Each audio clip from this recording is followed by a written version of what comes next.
I'm Sienna, and I'm 28. My husband just tried to steal my entire inheritance, but he had no idea I'd find out through his broken phone. The same phone he'd carelessly abandoned in our kitchen drawer for about 6 weeks. The screen shattered like our marriage was about to be. Where are you watching from today? Drop your location in the comments below and hit that like and subscribe button if you've ever felt completely blindsided by someone you trusted. You'll definitely want to stick around for what happened next. Let me take you back to how this nightmare began.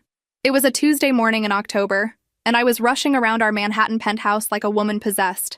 I had 3 board meetings scheduled, 2 conference calls with our West Coast distributors, and a presentation that could secure the biggest client in my company's history. My father's marketing empire, which I'd inherited at 25 when he passed, was finally hitting the stride he'd always envisioned. I was grabbing files from my home office when I realized my phone wasn't in my purse. Panic set in immediately. My entire business lived on that device. Client contacts, presentation slides, authorization codes for million-dollar transfers, everything. Then it hit me. Yesterday's flight from Chicago. I'd been so exhausted after closing the Henderson deal that I'd probably left it in the seat pocket. Classic rookie mistake from someone who usually had her life organized down to the minute. "Honey, have you seen my phone?" I called out to Marcus, but he'd already left for his office. My husband of 3 years ran what he called a boutique investment firm, though I'd started noticing he was always stressed about cash flow lately. Still, when you're managing other people's money, stress comes with the territory. That's when I remembered the broken iPhone sitting in our kitchen drawer. Marcus had cracked the screen about 6 weeks ago during one of his frustrated moments after a difficult client call. He'd immediately bought a replacement and tossed the damaged one into what he called his electronic graveyard in our junk drawer. I pulled it out, examining the spiderweb of cracks across the screen. The phone still powered on, but using it was like looking through shattered glass. Still, desperate times and all that. My first thought was to take it to the Apple store, but the nearest location was across town, and I had exactly 40 minutes before my first meeting. Then I remembered Tony, the electronics repair guy who worked out of a small shop 3 blocks from our building. He'd fixed my laptop once, fast and cheap. Perfect. I grabbed my keys and practically sprinted to his shop. The bell above the door chimed as I rushed in, probably looking like the frazzled businesswoman I was. "Tony, I need a miracle," I said, placing the phone on his counter. "Can you fix this today? I lost my regular phone and have meetings all day." Tony examined the damage, tilting the device under his desk lamp. He was probably in his 40s, the kind of guy who could fix anything electronic, but looked like he'd rather be working on vintage radios. "Screen replacement, yeah. I can have this ready in about 3 hours if I bump you ahead of my other jobs. You're a lifesaver. What do you need from me?" "Just need to test all the functions after the repair to make sure everything works properly." "Perfect, thanks." Marcus had never been security conscious with his devices. No passwords, no locks. Why would he be? I was his wife, and he supposedly had nothing to hide. "I'll text your regular number when it's ready," Tony said, writing up a quick receipt. I thanked him and rushed back to handle my day. The board meeting went well, the conference calls were productive, and by 3 o'clock I was feeling like I'd successfully navigated a potential disaster. That's when Tony texted. "Your phone's ready, but you need to come in. There's something we need to discuss." Something about his tone, even in text form, made my stomach clench. I hurried back to his shop, finding Tony looking visibly uncomfortable behind his counter. "Mrs. Richardson, I need to tell you something, and I'm not really sure how to say this." He kept looking at the phone in his hands like it might explode. When I was testing the functions after replacing the screen, I noticed some messages that... He paused, clearly struggling. "Look, I'm not in the habit of reading people's private stuff. I just tap around to make sure everything's working. But there were some text conversations that I couldn't help but see, and I think you need to know about them." My heart started racing. What kind of conversations? Tony handed me the phone, now with its crisp new screen. I took screenshots. I know I probably shouldn't have, but something told me you'd want proof. He showed me his own phone. The screenshots made my blood run ice cold. Text from business partner Rachel. "The account transfer is scheduled for December 15th. Once the money moves offshore, she'll never trace it." Marcus's response, "Perfect. By the time Sienna realizes what happened, we'll be in the Cayman Islands. She trusts me completely. Never even looks at the financial statements." Another message from Rachel. "What if she gets suspicious?" Marcus. "She won't. I've been slowly draining smaller amounts for months. She's too busy playing CEO to notice. Besides, her accountant thinks I'm handling our joint finances. This will be the biggest payday either of us has ever seen." I felt like I might throw up right there in Tony's shop, The room seemed to tilt sideways as I processed what I was seeing. "Ma'am," Tony said gently, "you need to cancel your credit cards and change all your passwords. Tonight. Whatever this guy's planning, it's happening soon." I stood there in Tony's shop, staring at my husband's phone with its shiny new screen, feeling like I was looking at evidence from someone else's life. This couldn't be real. Marcus, the man who brought me coffee in bed every morning, who'd held me while I cried after my father's funeral, who'd sworn to protect my family's legacy, was planning to steal everything. "How many screenshots did you take?" I asked Tony, my voice surprisingly steady. "About 12. Different conversations going back several weeks." Tony pulled up his phone again. "There's more. Stuff about moving money into accounts she can't access. Discussions about timing it with some business trip you're apparently taking next month." I scrolled through the images on his phone. Each one felt like a knife twist. "Rachel, the lawyer says once the transfer completes, marital asset laws won't matter. She can't touch money in our Cayman Corporation." "Marcus, Sienna thinks I'm just bad with money. She has no idea how much I've already moved. Her father left her everything, but she's about to learn what real betrayal feels like." The casual cruelty in his words took my breath away. This wasn't just theft. It was a systematic destruction of everything my father had built, everything I'd worked to honor and grow. "Mrs. Richardson, are you okay? Do you need to sit down?" Tony guided me to the small chair behind his counter. I realized I'd been holding my breath. "How long do you think this has been going on?" Based on what I saw, at least 3 months of serious planning. But there were references to smaller transfers going back longer. Tony hesitated. "There's something else. This Rachel person, she mentioned meeting him at some restaurant called Meridian tonight. Something about finalizing paperwork." My mind went into overdrive. Meridian was an upscale place downtown where Marcus sometimes took clients.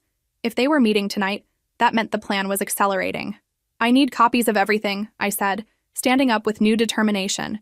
"Can you send the screenshots to my email?" "Already did while you were reading." "Check your inbox."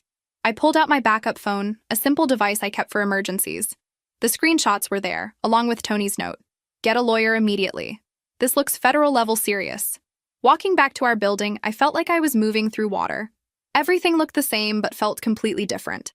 The doorman who'd known me for 3 years, the marble lobby I'd picked out myself, the elevator that led to what I'd thought was my sanctuary. Inside our penthouse, I stood in the living room we'd decorated together, looking at wedding photos where Marcus smiled at me with what I'd thought was love, but now recognized as calculation. Had any of it been real? My phone buzzed. A text from Marcus. "Running late tonight, don't wait up. Big client dinner could go past midnight." The lie came so easily to him. I wondered how many other client dinners had actually been planning sessions to rob me blind. I opened my laptop and started researching. Cayman Islands banking laws, asset protection and international transfers, marriage fraud statutes. The deeper I dug, the more I understood the sophistication of their plan. They weren't just stealing money. They were creating a legal maze that would take years to untangle if I could untangle it at all. Marcus had been studying my business, my habits, my trust in him, and weaponizing all of it against me. Around 6 o'clock, I heard his key in the lock. I quickly closed the laptop and grabbed a magazine, trying to look like the oblivious wife he expected me to be. "Hey, beautiful," Marcus said, kissing my cheek with the same lips that had been planning my destruction. "How was your day?" "Productive." Fixed the phone situation. I held up the repaired iPhone, watching his face carefully. For just a second, his smile faltered. "Oh, good. Any issues with it?" "None at all. Works perfectly now." I kept my voice light, casual. The repair guy was really thorough. Marcus nodded, but I caught him glancing at the phone again. "I should shower before dinner. This client meeting might run really late." "Of course. Important client?" "Very. Could change everything for the firm?" The irony in his words was almost too much to bear. As he headed upstairs, I quietly opened the screenshots again. There was one I'd missed before. "Rachel, what if she finds out before we're ready?" "Marcus, then we accelerate everything, but Sienna's not suspicious. She thinks I'm just struggling with the business. She actually feels sorry for me." He'd played me like a violin. Every stressed conversation about his firm's cash flow, every time I'd offered to help with his expenses, every moment of concern I'd shown for his financial worries had been part of his act.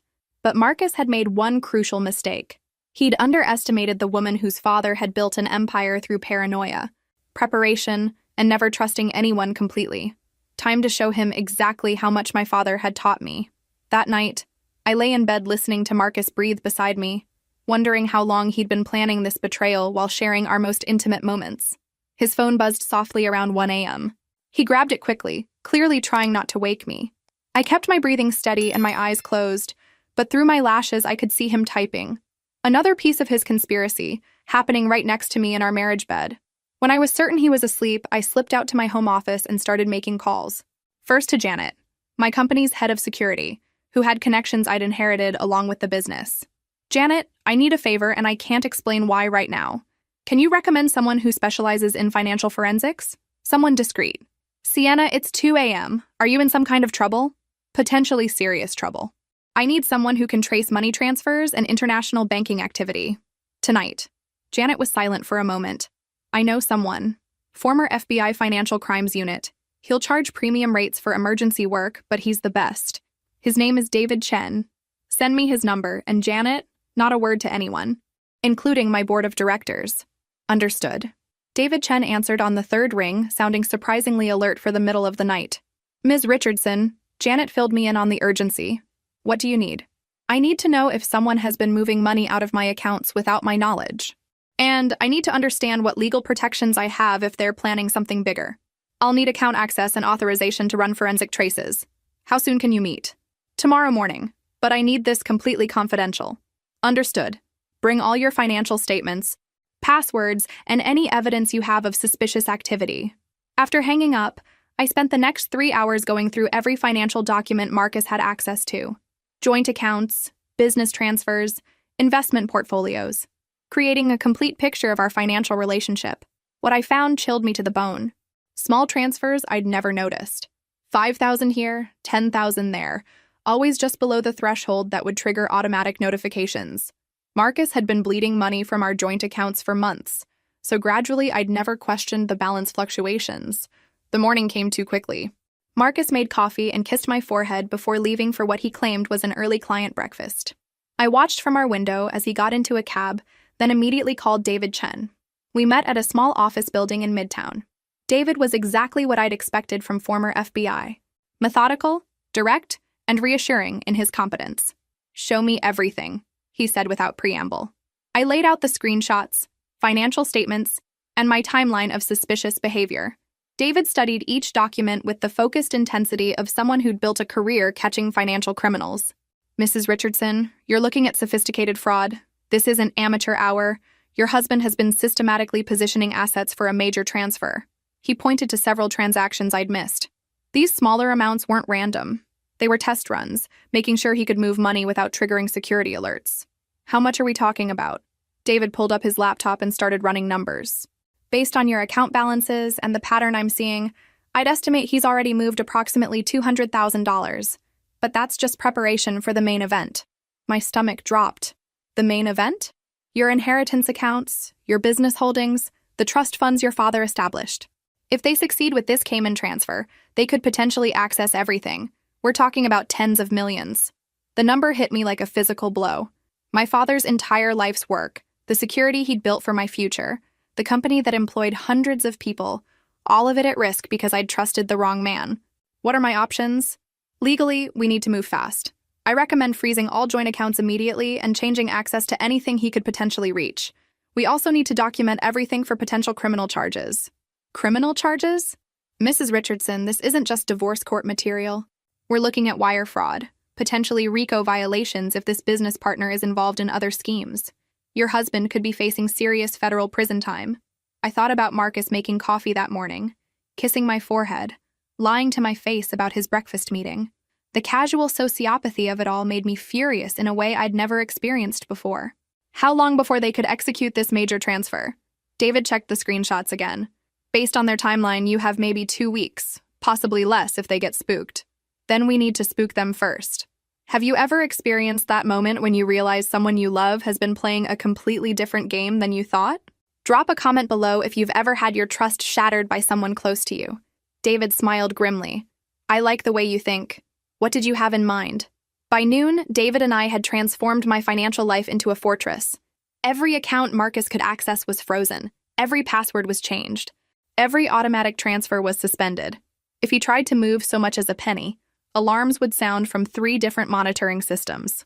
He'll notice something's wrong by tonight, David warned as we finished the paperwork. Joint account holders get immediate notification when accounts are restricted. Good. Let him sweat. But I had more than defensive moves planned. My father hadn't built his empire by playing defense. He'd taught me that when someone declares war on you, you don't just protect yourself. You make sure they regret their declaration. I called my corporate lawyer, Patricia Williams, who'd known my family since I was 12. Patricia, I need an emergency consultation, something that requires absolute confidentiality. Of course, Sienna. How emergency are we talking? Meet me in 1 hour. Bring everything you know about asset protection and fraud prosecution. Patricia's office overlooked Central Park, a view my father had always admired when he'd bring me to meetings as a teenager. She listened without interruption as I laid out Marcus's scheme, her expression growing darker with each detail. This is extensive fraud, Sienna, but it's also an opportunity. What do you mean? Your husband has documented his criminal intent extensively. These text messages are a prosecutor's dream. We can use this evidence not just to protect your assets, but to ensure he faces full legal consequences. Patricia pulled out her phone. I'm calling the FBI's Financial Crimes Task Force. This level of international money movement with criminal intent gets their attention quickly.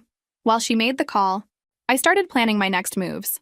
Marcus would realize something was wrong when he tried to access our accounts this evening. He'd probably panic, maybe try to accelerate his timeline. I needed to be 3 steps ahead of his reactions. My phone buzzed with a text from Marcus. Client lunch running long. Might grab dinner downtown too. Don't wait up again. Another lie. I quickly forwarded the message to David with a note. Track his location if possible. I don't think he's where he claims to be. Patricia finished her call. FBI wants to meet with you tomorrow morning. They're very interested in this case. International wire fraud involving this kind of money gets federal attention. What happens to Marcus? If convicted, he's looking at significant prison time. Wire fraud alone can carry up to 20 years. Add in conspiracy charges if this business partner is part of a larger scheme, and we're talking about a life-changing sentence. I thought about our wedding day. How Marcus had sworn to love and protect me. How he'd cried when my father died, held me through my grief, promised we'd build something beautiful together. Had any of it been real, or was it all just a long con to get access to my inheritance? Around 4 o'clock, David called with an update. Your husband isn't at any restaurant downtown. His credit card was used at an office building in the financial district, the same building where this Rachel person has a registered business address. What kind of business? Offshore financial consulting, the kind of company that specializes in helping people hide money in international accounts. The pieces were falling into place. Marcus hadn't just found a partner for his scheme, he'd found a professional who specialized in exactly this kind of theft. David, I want to know everything about Rachel, her background, her other clients, how she operates. If she's done this before, there might be other victims. Already on it. I'll have a full report by morning. I spent the rest of the afternoon preparing for war. I gathered every document that proved my separate ownership of assets Marcus had no legal right to touch. I created detailed timelines of his suspicious behavior. I made copies of everything and stored them in 3 different locations. Most importantly, I recorded a detailed video statement explaining everything I'd discovered, to be released to authorities if anything happened to me. Patricia had advised this as a precaution. If Marcus and Rachel were willing to steal millions, they might be willing to escalate their crimes if they felt cornered. At 7 o'clock, my phone rang. Marcus, his voice tight with stress. Sienna, I'm having some kind of banking issue. Our joint account is frozen. Did you do something? I kept my voice casual, concerned. What kind of freeze? That's weird. I don't know. I tried to transfer some funds for a client payment and everything's blocked. Can you call the bank? Of course. Maybe it's a security thing? You know how paranoid banks are these days. Yeah, probably. But his voice carried an edge of panic I'd never heard before. I need to stay downtown to sort this out. Might be late again. No problem. I'll handle the bank situation from here. After hanging up, I smiled for the first time in days. Marcus was discovering that his carefully planned theft had just hit an unexpected wall. By now, Rachel was probably getting frantic calls about their timeline being compromised, but they had no idea their real problem wasn't frozen accounts. Their real problem was that they'd tried to steal from a woman whose father had taught her to always keep her enemies closer than her friends. That night, I didn't sleep. Instead, I sat in my home office with multiple phones and laptops, monitoring the digital trap David and I had set. Every attempt Marcus made to access any account was being logged. Every call he placed was being tracked. Every move he and Rachel made was creating evidence we'd use against them. At 11:47 p.m., the first alert came in. Marcus had tried to access our primary joint account 6 times in succession. Then he'd called 3 different banks. Then he'd attempted to log into my business accounts, using passwords that were no longer valid. The beautiful thing about panicked criminals is they stop being careful. My phone buzzed with another text from Marcus. Bank says there's some kind of fraud investigation. They won't give me details. Are you getting the same messages? I waited 20 minutes before responding, making him sweat. No messages here. Maybe call them tomorrow? I'm already asleep. 3 minutes later, another text. This is urgent, Sienna. I need to transfer money for a critical business deal tomorrow. Can you call the bank tonight? The desperation in his messaging was almost satisfying. For months, he'd been calm and collected while planning to destroy my life. Now he was falling apart because his victim had turned out to be more formidable than expected. I turned off my phone and let him panic in silence. The next morning, I met with FBI Special Agent Sarah Martinez in a conference room that felt like something from a crime drama. She was younger than I'd expected, but her questions demonstrated the sharp intelligence David had promised. Mrs. Richardson, this is one of the more sophisticated domestic fraud schemes we've seen this year. Your husband and his partner have created what we call a long con. They've been planning this for months, possibly longer. She showed me printouts of financial records I'd never seen before. We've traced the preliminary transfers your husband made. The money didn't disappear. It went into accounts controlled by Rachel Morrison's consulting firm. They were essentially stealing from you in installments, building up capital for their escape plan. How much total are we talking about? So far, approximately $350,000 from your joint accounts. But that was just the appetizer. The main course would have been your inheritance accounts, your business assets, and your property holdings. Agent Martinez pulled out another folder. We've also discovered something interesting about Ms. Morrison. She's done this before. Twice. Both times with married businessmen who had access to their wives' family money. Both previous victims lost everything before they realized what was happening. The systematic nature of it made my skin crawl. This wasn't just personal betrayal. It was Rachel's business model. What happened to the other victims? One woman lost $42 million in family assets. The other lost her inherited pharmaceutical company. Both cases resulted in messy divorces and lengthy legal battles, but the stolen money was never recovered. Because it was already hidden offshore? Exactly. By the time they realized they'd been robbed, the money was buried in shell corporations across multiple jurisdictions. Recovering international assets requires years of legal action and massive legal fees, assuming you can even identify where the money went. I thought about how close I'd come to becoming victim number 3. If I hadn't lost my phone, if Tony hadn't been honest enough to show me those messages, I would have been financially destroyed while trusting the man sleeping next to me every night. Agent Martinez leaned forward. Mrs. Richardson, we'd like your help with a controlled operation. Your husband doesn't know we're involved yet. If we can get him to document his plans more completely, we can build an airtight case not just against him, but against Rachel Morrison's entire operation. What kind of operation? We want you to act like you haven't discovered anything. Let him think the account freezes are just temporary banking issues. Give him enough rope to hang himself with. The idea of pretending everything was normal, of letting Marcus touch me and lie to me while I knew exactly what he was planning, made my stomach turn. But the thought of Rachel Morrison finding new victims made me furious. How long would this take? A few days at most. We believe they'll accelerate their timeline now that they've hit account access problems. Panicked criminals make bigger mistakes. I agreed to cooperate. Agent Martinez gave me recording equipment and detailed instructions on how to document conversations without arousing suspicion. When I got home that afternoon, Marcus was pacing in our living room like a caged animal. He looked like he hadn't slept in days. Finally, where were you? I've been trying to reach you all day. Shopping with Patricia, then spa appointments. My phone died. I held up the recording device, disguised as a phone charger, and plugged it into the wall outlet near our couch. What's wrong? You look terrible. Marcus ran his hands through his hair. These banking issues are getting worse. I can't access anything. My business partner thinks there might be some kind of federal investigation into international transfers. Federal investigation? That sounds serious. It's probably nothing, but we might need to move some money around temporarily. You know, spread things across different banks until this gets sorted out. There it was. The beginning of his pitch to get me to actively participate in moving assets he planned to steal. What kind of money movement? Marcus sat down next to me, taking my hand like he used to during our dating days. Some of your inheritance accounts, maybe some business funds, just temporarily, until the bank stopped flagging everything as suspicious. I let concern fill my voice. Marcus, that sounds risky. Those are protected accounts my father set up specifically to… I know, baby. But if there really is some kind of investigation, we need to protect your assets from being frozen too. I've been researching asset protection strategies. The lie came so smoothly from his lips. Asset protection strategies. As if he was trying to help me instead of rob me. What do you think I should have said to him in that moment? Drop a comment if you've ever had to pretend everything was normal while someone you trusted was betraying you. I squeezed Marcus's hand and looked into his eyes with all the trust I could fake.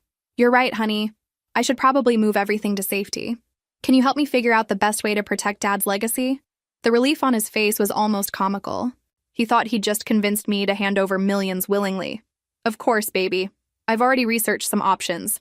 There are these international trust structures that are completely protected from any domestic investigations. Over the next hour, Marcus laid out his entire plan while I recorded every word. He showed me documents Rachel had prepared, explained the timeline for transfers, and even mentioned their planned escape route to the Cayman Islands.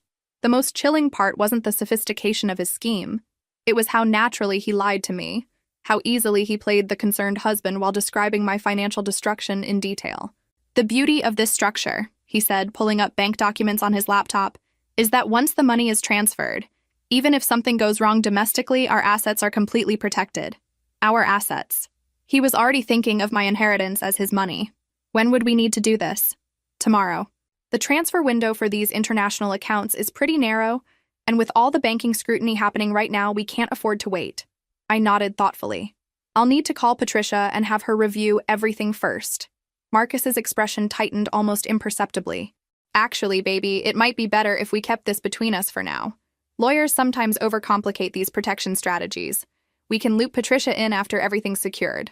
But she's been handling my family's legal affairs for 15 years, which is exactly why she might be hesitant about new approaches. Sometimes fresh perspective is what you need.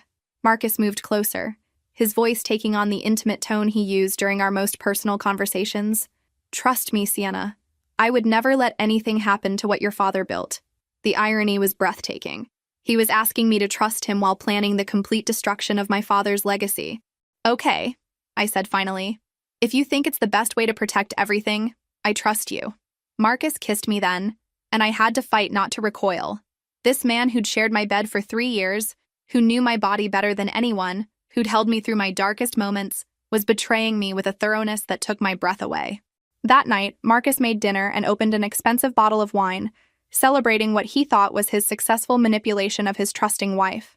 I played my role perfectly, asking technical questions about the transfer process, expressing gratitude for his financial expertise, even toasting to our protected future. Meanwhile, Agent Martinez was receiving real-time recordings of Marcus confessing to international wire fraud with enough detail to ensure conviction. After Marcus fell asleep, I slipped out to email Agent Martinez with additional context about Rachel's documents and the transfer timeline. Her response came back within minutes. Outstanding work. We have everything we need. Operation concludes tomorrow morning. I lay in bed next to my husband, listening to him sleep peacefully while planning my destruction, and realized something profound had shifted inside me. The woman who'd married Marcus 3 years ago, who'd trusted blindly and loved unconditionally, was gone. She'd been murdered by his betrayal, as surely as if he'd put a knife in her heart. The woman lying there now was someone different, someone harder, someone who understood that love without wisdom was just another form of suicide. Tomorrow, Marcus would discover that his trusting wife had turned out to be his most dangerous enemy. But tonight, I let him sleep peacefully for the last time in his life, because tomorrow the FBI would be knocking on our door, and Marcus Richardson's carefully planned future would crumble like a house built on sand. The broken phone he'd abandoned in our drawer had become the instrument of his destruction. Sometimes the things we discard carelessly are exactly what destroy us in the end. What he never understood was that you don't survive in business by trusting people blindly. You survive by trusting yourself enough to verify everything. My father had taught me that lesson at 15. It had taken me 13 years to finally understand what he meant. Tomorrow, Marcus would learn it too. The next morning arrived with the kind of crisp October clarity that makes Manhattan look like a movie set. I made coffee and watched Marcus get dressed for what he thought would be the biggest payday of his criminal career. Instead, it would be the last morning of his freedom. Big day today, I said, handing him his favorite mug. Huge day. Everything changes after today, baby. He kissed my forehead with the same lips that had been lying to me for months. By tonight, we'll be completely financially protected. If he only knew how protected I was about to become. At exactly 9:15 a.m., while Marcus was supposedly meeting a client downtown, Agent Martinez and 3 other FBI agents knocked on our door. I answered in my silk robe, playing the confused wife perfectly. Mrs. Richardson, FBI. We need to speak with you and your husband about some financial irregularities. Financial irregularities? I don't understand. Is Marcus in some kind of trouble? They showed me their credentials and explained they were investigating international wire fraud. I invited them in, offered coffee, and performed the role of the bewildered spouse who had no idea her husband was a criminal. Where is Mr. Richardson currently? He's meeting with a business partner downtown, something about finalizing a big deal. I gave them Rachel's office address, which I'd memorized from David's research. Agent Martinez exchanged glances with her team. Mrs. Richardson, we're going to need you to contact your husband and ask him to come home immediately. Don't mention that we're here. Just tell him you need him for something urgent. I called Marcus, my voice shaking with just the right amount of worry. Honey, something's happened. I need you to come home right away. What kind of something? I'm in a crucial meeting. I can't explain over the phone. Over. Please, just come home. It's about our accounts. The magic words. Marcus's greed overrode his caution. I'll be there in 20 minutes. While we waited, Agent Martinez explained that they'd already arrested Rachel Morrison at her office. She was currently in FBI custody, and her computers had been seized. The entire offshore scheme was unraveling in real time. What will happen to Marcus? That depends on how cooperative he is. But Mrs. Richardson, given the evidence we have, your husband is looking at serious federal charges. Wire fraud, conspiracy, attempted grand theft. We're talking about potential decades in prison. 23 minutes later, Marcus's key turned in our lock. I heard him calling out as he entered. Sienna? What's the emergency with our— He stopped dead when he saw 4 FBI agents sitting in our living room. The color drained from his face so quickly I thought he might faint. His briefcase, which I knew contained documents for the money transfer, slipped from his suddenly nerveless fingers. Marcus Richardson? Agent Martinez stood up, her voice crisp and professional. Yes? You're under arrest for conspiracy to commit wire fraud, attempted grand theft, and violations of federal banking regulations. You have the right to remain silent. I watched Marcus's legs give out as the Miranda rights were read. He sank into our expensive sofa, the one we'd picked out together during happier times, and stared at me with dawning comprehension. Sienna, how did they— The broken phone, Marcus. I kept my voice gentle, almost pitying.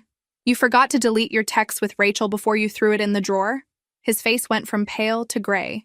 You've known? For how long? Long enough to protect everything you tried to steal. Agent Martinez cuffed him while 2 other agents searched our apartment for additional evidence.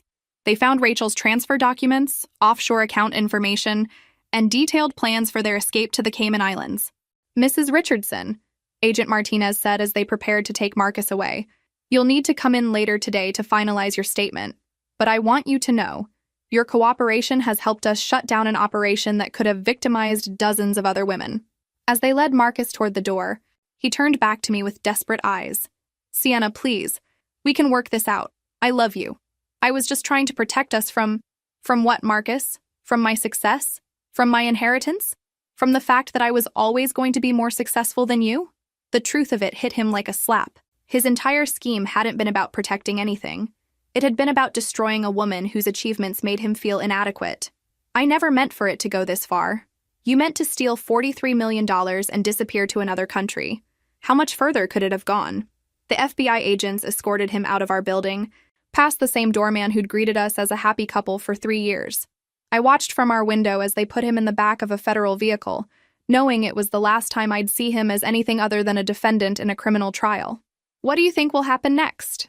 Drop your predictions in the comments. You might be surprised by how this story ends. The silence in our penthouse after Marcus's arrest was different from any quiet I'd ever experienced. It wasn't peaceful. It was the hollow echo of a life that had been built on lies finally collapsing into truth. I poured myself a glass of wine at 10 in the morning because some moments require alcohol regardless of social conventions. Then I called Patricia to begin the legal process of divorcing a federal criminal. Sienna, I saw the news alerts. Are you okay? I'm perfect, actually. Can you meet me this afternoon? We need to discuss divorce proceedings and asset protection. Of course. Should I bring my criminal defense contacts? No need. I'm not the one facing federal charges. The satisfaction in my voice must have been obvious, because Patricia chuckled grimly. Remind me never to try to steal from you. By noon, news of Marcus's arrest had hit the financial press. Investment manager arrested in multi-million-dollar fraud scheme. The article mentioned that his wife, described as a successful businesswoman, had cooperated with federal investigators. My phone started ringing immediately. Board members, employees, clients, all wanting to know if the scandal would affect our company. I spent 2 hours reassuring everyone that my personal situation had zero impact on business operations. The fourth call was from someone I hadn't expected. Sienna, this is David Chen. I just received a strange message that you need to hear about. I nearly dropped the phone. What kind of message? Rachel Morrison's lawyer contacted me. She wants to relay some information to you through legal channels. Something about your husband's laptop containing additional evidence. The audacity was breathtaking through even this indirect method. David, what could she possibly want to tell me? Her lawyer says she claims this wasn't personal, that Marcus approached her, not the other way around. I laughed grimly. David, she runs a company that specializes in helping people steal money from their families. Nothing she does is personal. It's just business. There's more. She says Marcus was obsessed with bringing you down, that he hated your success, and would have found another way, with or without her involvement. Is she trying to make me feel sorry for her? She claims your husband was planning to destroy you long before she came into the picture. Says this goes deeper than money. Something in David's tone made me pay attention. What does she mean? Her message says to check his laptop, the one he keeps in his home office. You'll find files that explain everything. After David hung up, I sat staring at the phone, wondering if this was some kind of manipulation from a desperate criminal, or if Rachel Morrison had just given me one final piece of information that would change everything. Marcus's laptop sat on his desk exactly where he'd left it that morning. I'd never had reason to snoop through his personal files before. Trust? The thing that had nearly destroyed me had also protected him from scrutiny. I tried several obvious passwords. Our anniversary, his birthday, my birthday. Then I tried my father's birthday, the date Marcus had used for other passwords in the past. It worked. I started with his email archives, going back months before Rachel Morrison had entered his life. What I found made my blood run cold. Emails to private investigators, asking about ways to prove I was mentally incompetent to manage my inheritance. Research into having me declared unfit due to emotional instability following my father's death. Consultations with lawyers about challenging my father's will on the grounds that I was too young and inexperienced when it was written. Marcus hadn't just wanted to steal my money. He'd wanted to have me declared legally incompetent so he could control everything as my guardian. But the worst discovery was in a folder labeled insurance policies. Marcus had taken out a life insurance policy on me 6 months ago. $5 million in, with him as the sole beneficiary. The application listed me as having high-stress lifestyle and family history of heart problems, both complete fabrications. I called Agent Martinez immediately. Agent Martinez, I need to report additional evidence in the Marcus Richardson case. What kind of evidence? Evidence that he wasn't just planning to steal from me. He was planning to have me declared incompetent, and possibly worse. The silence on the other end of the line told me she understood the implications. Mrs. Richardson, don't touch anything else on that computer. We're sending a team to collect it immediately. And I'm recommending you consider personal security arrangements until we understand the full scope of your husband's plans. After hanging up, I sat in Marcus's office chair, looking at the computer that had just revealed the true depth of his betrayal. This hadn't been about money. It had been about complete destruction of my independence, my competence, and possibly my life. The man I'd shared my bed with, my dreams with, my body with, had been planning my systematic elimination while kissing me goodnight. Some violations cut so deep they change your DNA. The FBI's computer forensics team spent 4 hours in our apartment, during which I learned details about Marcus's plans that made Rachel Morrison's offshore scheme look amateur by comparison. Agent Martinez laid out the timeline while her technicians worked. Your husband began researching ways to challenge your competency 8 months ago. He consulted with 3 different law firms about the process for having you declared mentally unfit. What was his justification? Grief-related depression following your father's death. Erratic business decisions. Emotional instability affecting your judgment. She paused. None of which matches any documented behavior, according to your medical records and business associates. Because none of it was true. Exactly. But the life insurance policy suggests he had a backup plan if the competency route didn't work. The insurance investigation revealed that Marcus had been researching accidental death scenarios. Slip and fall accidents, car crashes, even home invasions gone wrong. The search history on his computer read like a manual for the perfect murder. We believe he was planning to have you declared incompetent first, Agent Martinez explained. That would give him legal control over your assets. If that failed, the insurance policy provided an alternative path to your wealth. I thought about all the times over the past few months when Marcus had suggested I was working too hard, seemed stressed, might benefit from professional help with my grief. The foundation for his competency case had been laid through months of subtle psychological manipulation. How close was he to filing the competency petition? Based on his correspondence, probably within the next month, he was waiting to accumulate more documentation of your supposed mental state. The calculating patience of it all was what disturbed me most. Marcus had been playing a long game, systematically building a case for my incompetence while I trusted him completely. David Chen arrived that evening with additional financial discoveries. Sienna, we've traced the money Marcus stole over the past year.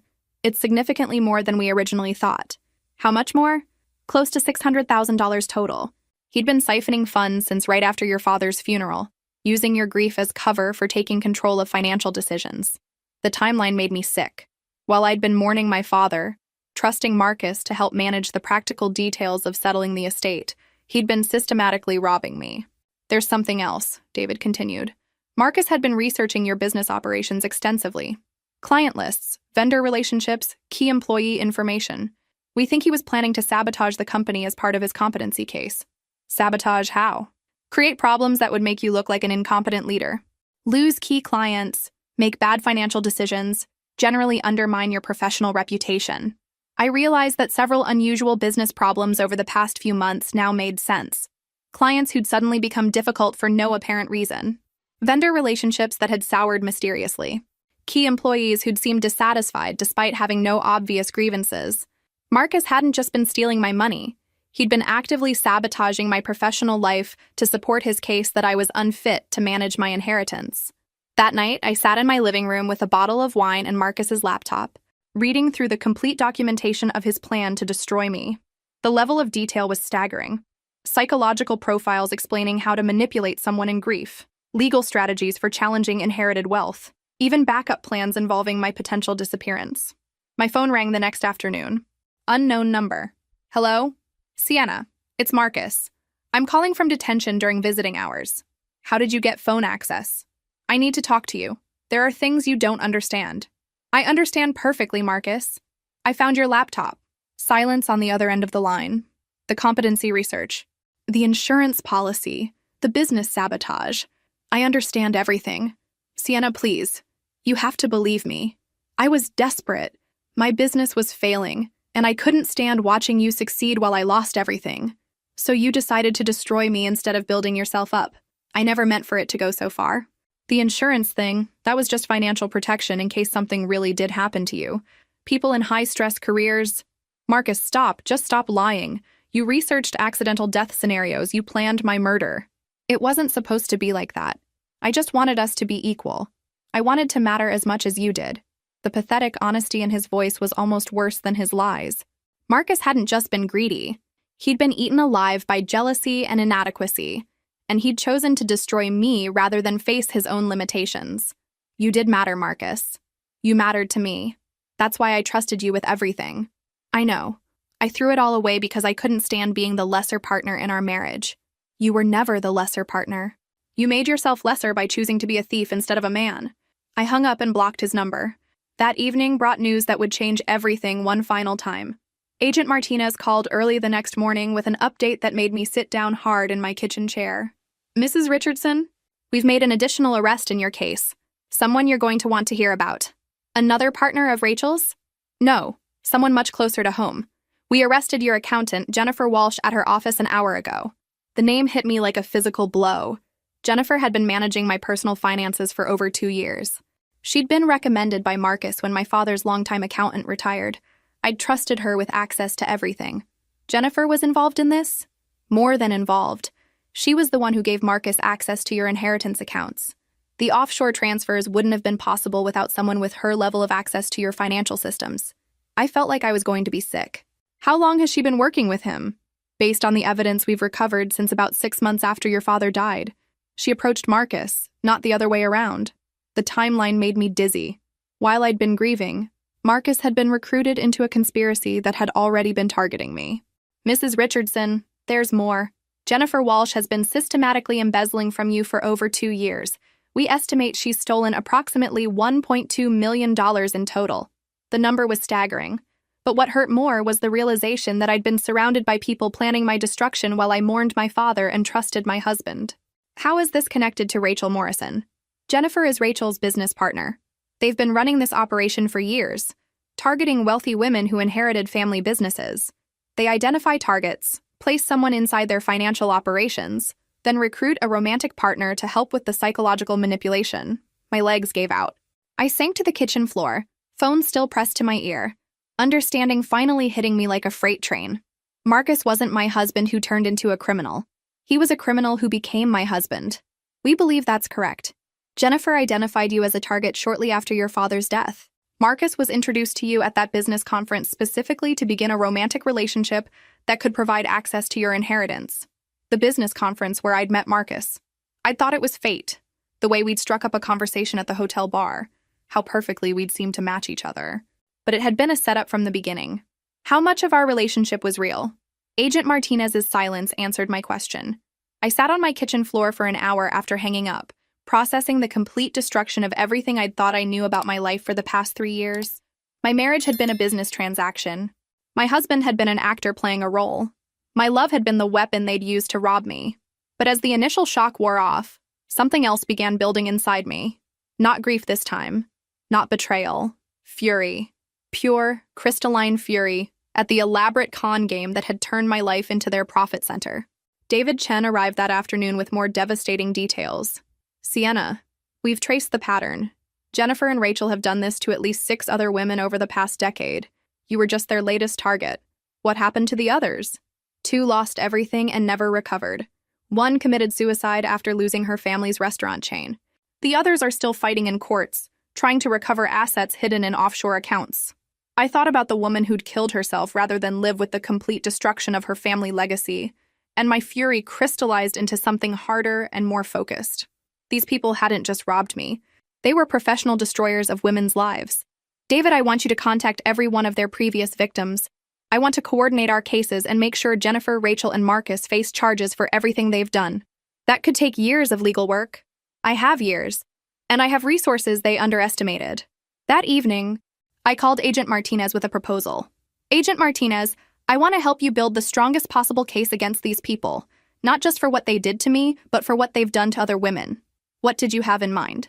I want to fund a complete investigation into their operation. Hire forensic accountants, private investigators, whatever it takes to trace every victim and every stolen dollar. Mrs. Richardson, that's going to be expensive. I smiled grimly. They tried to steal $43 million from me. I can afford to spend a few million making sure they never do this to anyone else. That's very generous. But why take on that expense yourself? Because, I said, looking out at the Manhattan skyline from the window of the penthouse Marcus had helped me buy, they made one critical mistake in their calculations. What's that? They assumed I'd be destroyed by discovering their betrayal. Instead, they just made me rich, single, and extremely motivated to see justice done. Sometimes the best revenge is simply becoming the person your enemies never thought you could be. 3 weeks later, I sat in a federal courtroom watching Marcus, Rachel, and Jennifer face arraignment on charges that could put them away for decades. The investigation I'd funded had uncovered the complete scope of their operation, and the evidence was overwhelming. But the most satisfying moment came when the prosecutor read the additional charges that had been filed based on our expanded investigation. The defendants are also charged with conspiracy, racketeering, and operating a continuing criminal enterprise that defrauded multiple victims across several states over a period of 8 years. I watched Marcus's face as he realized this wasn't just about what he'd done to me. This was about a pattern of calculated destruction that would be prosecuted to the full extent of federal law. Rachel Morrison looked like she wanted to disappear into her orange jumpsuit. Jennifer Walsh was openly crying as the weight of the evidence against her became clear. After the hearing, Agent Martinez found me in the courthouse hallway. Mrs. Richardson, I wanted to thank you personally. Without your resources and determination, we never would have uncovered the full scope of their operation. What's the likely outcome? Based on the evidence and the pattern of repeat offenses, we're looking at significant prison sentences. Marcus is probably facing 15 to 20 years. Rachel and Jennifer could get even longer due to their leadership roles in the conspiracy. Justice felt good, but it wasn't enough. That afternoon, I met with the 6 other women who'd been victimized by the same operation. We gathered in my company's conference room, a group of successful women who'd been targeted specifically because of our achievements. Sarah Chen had lost her family's restaurant empire. Michelle Rodriguez had seen her inherited textile business destroyed. Anna Williams had lost a pharmaceutical company that had been in her family for 3 generations. Ladies, I said, looking around the table at faces that showed the same combination of strength and fury I felt, I have a proposal for you. I laid out my plan. A coordinated civil lawsuit that would go beyond criminal prosecution to ensure complete financial accountability. A victims' rights advocacy group that would help other women recognize and respond to similar schemes. And most importantly, a foundation that would provide resources for women whose family businesses had been destroyed by fraud. The criminal case will put them in prison, I explained, but the civil case will ensure they can never profit from what they stole. We're going to take everything they have and use it to help their victims rebuild. Sarah leaned forward. What about the money they've already hidden offshore? My forensic accountants have traced most of it. The beauty of criminals is that they always think they're smarter than they are. Rachel and Jennifer kept detailed records of every transaction. We know where the money is, and we're going to get it back. Over the next 2 hours, we planned a coordinated legal strategy that would ensure our tormentors faced consequences far beyond anything they'd imagined when they targeted us. But the most important moment came when Michelle asked the question I'd been hoping someone would raise. Sienna, why are you doing all this? You stopped them from stealing from you. You could just move on. I thought about Marcus's laptop, about the insurance policy, about the months of psychological manipulation designed to make me doubt my own competence. Because, I said finally, they didn't just try to steal my money. They tried to steal my sanity, my self-worth, and my life. They made me question everything I knew about trust and love and family. I stood up and walked to the window overlooking the city where my father had built his empire. But more than that, they're still out there. Even if these 3 go to prison, there are others running similar schemes. Other women are being targeted right now by men who've been trained to exploit their success and their trust. I turned back to face the group. I'm not just seeking justice for what they did to us. I'm preventing what they would have done to their next victims.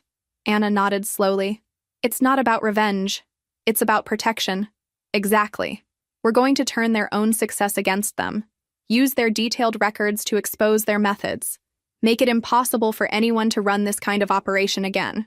As the meeting ended and the other women prepared to leave, Sarah stayed behind.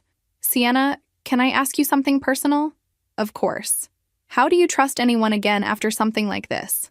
How do you believe that someone loves you for yourself and not for what they can take from you?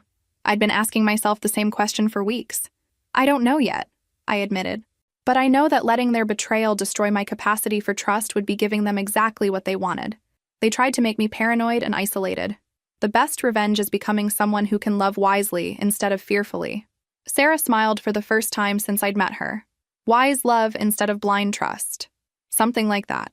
That night, I sat in my penthouse, Marcus's belongings finally cleared out, the space reclaimed as truly mine, and realized something had fundamentally changed inside me. The woman who'd married Marcus 3 years ago had been confident but naive, successful but trusting to the point of vulnerability. The woman sitting there now was something different. Harder but not bitter. Wiser but not cynical. I'd been forged in the fire of complete betrayal and emerged as someone I'd never been before. Someone who couldn't be destroyed by other people's greed and jealousy. Someone who understood that real strength comes not from avoiding pain, but from surviving it and choosing to use that survival to protect others.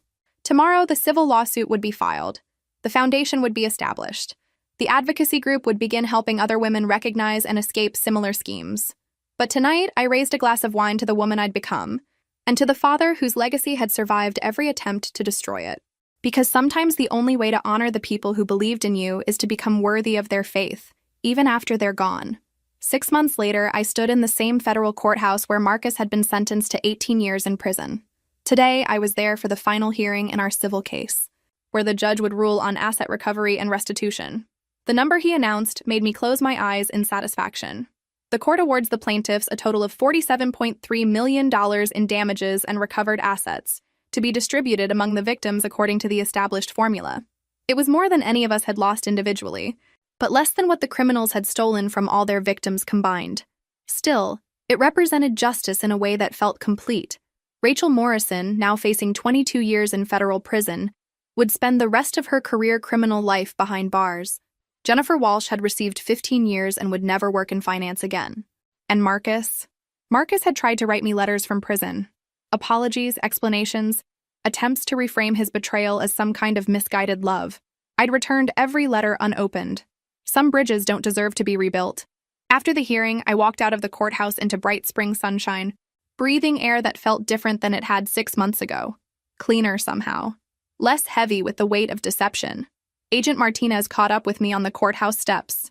"Mrs. Richardson, I wanted you to know that the foundation you established has already helped 12 women recover from similar fraud schemes.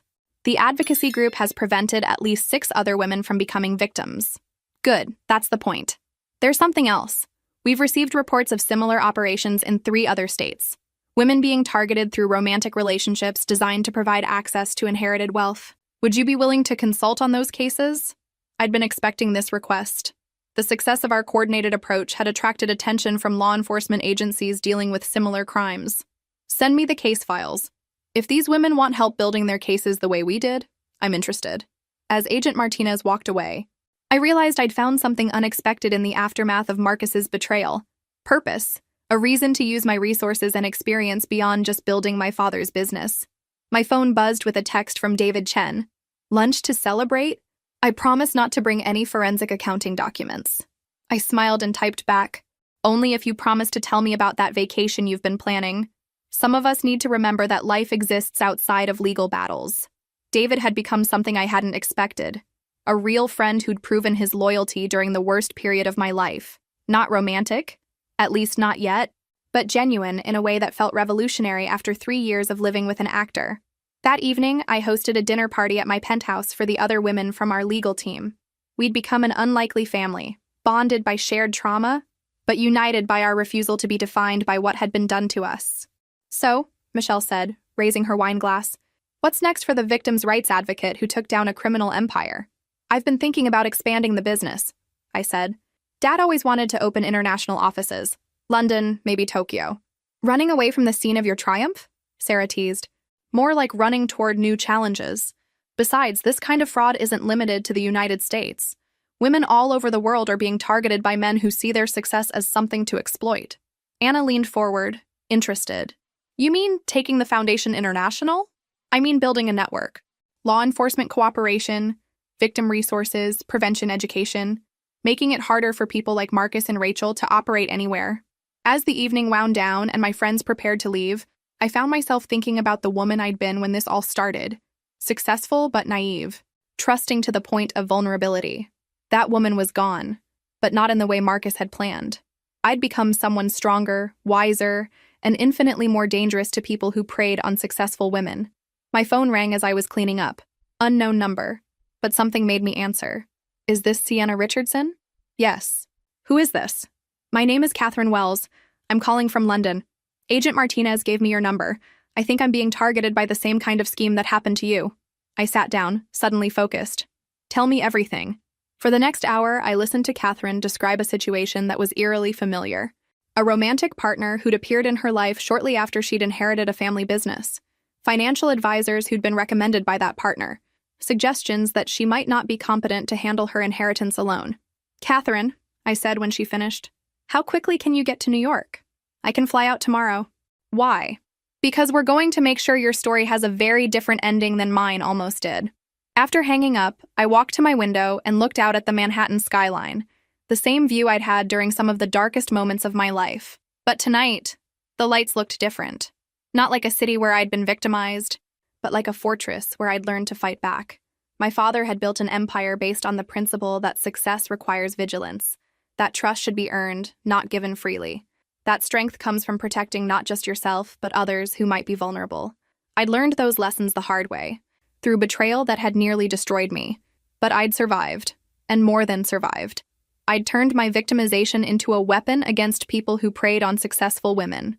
If this story resonated with you, make sure to like and subscribe, because the work of protecting women from these schemes is just beginning. Catherine Wells would be the first of many women who would discover that being targeted by criminals had connected them to a network of survivors who refused to let anyone else fall victim to the same schemes. Some stories end with justice. The best ones end with justice that prevents new victims. And sometimes, if you're very lucky, they end with the realization that the worst thing that ever happened to you was actually the beginning of the most important work you'll ever do. Marcus thought he was destroying a trusting woman who'd inherited more than she deserved. Instead, he'd created an enemy who would spend the rest of her life making sure no one like him could succeed again. That's the funny thing about trying to break strong women. You don't break them. You just teach them exactly how strong they really are.